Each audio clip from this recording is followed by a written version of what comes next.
भारत का इतिहास। उत्तर में हिमालय से लेकर दक्षिण में समुद्र तक फैला यह उपमहाद्वीप भारतवर्ष के नाम से ज्ञात है, जिसे महाकाव्य तथा पुराणों में भारतवर्ष अर्थात भरतों का देश तथा यहाँ के निवासियों को भारतीय अर्थात भरत के संतान कहा गया है। भरत एक प्राचीन कबीले का नाम था। प्राचीन भारतीय अपने देश को जम्बू द्वीप अर्थात जम्बू वृक्षों की द्वीप कहते थे। प्राचीन ईरानी इसे सिंधु नदी के नाम से जोड़ते थे, जिसे वे सिंधु ना कहकर हिंदू कहते थे। यही नाम फिर पूरे पश्चिम में फैल गया और पूरे देश को इसी एक नदी के नाम से जाने लगा। यूनानी इसे इंदे और अरब में इसे हिंद कहते थे। मध्यकाल में इस देश को हिंदुस्तान कहा जाने लगा। यह शब्द भी फारसी शब्द हिंदू से बना है। यूनानी भाषा में इंदे के आधार पर अंग्रेज इसे इंडिया कहने लगे।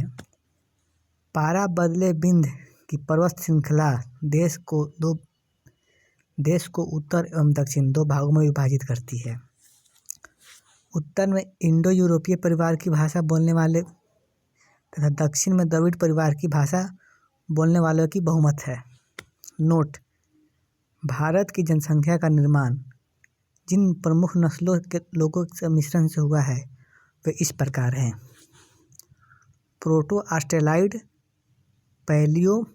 पैलियो मेडिटेरियन, काकेसाइड, न्यूगोइड तथा मंगोलॉइड। भारतीय इतिहास को अध्ययन की सुविधा के लिए 3 भागों में बांटा गया है: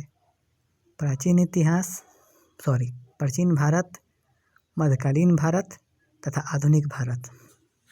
नोट: सबसे पहले इतिहास को 3 भागों में बांटने का श्रेय जर्मन इतिहासकार क्रिस्टोफ सेलियस को है। नेक्स्ट टॉपिक में हम लोग प्राचीन इतिहास को देखेंगे।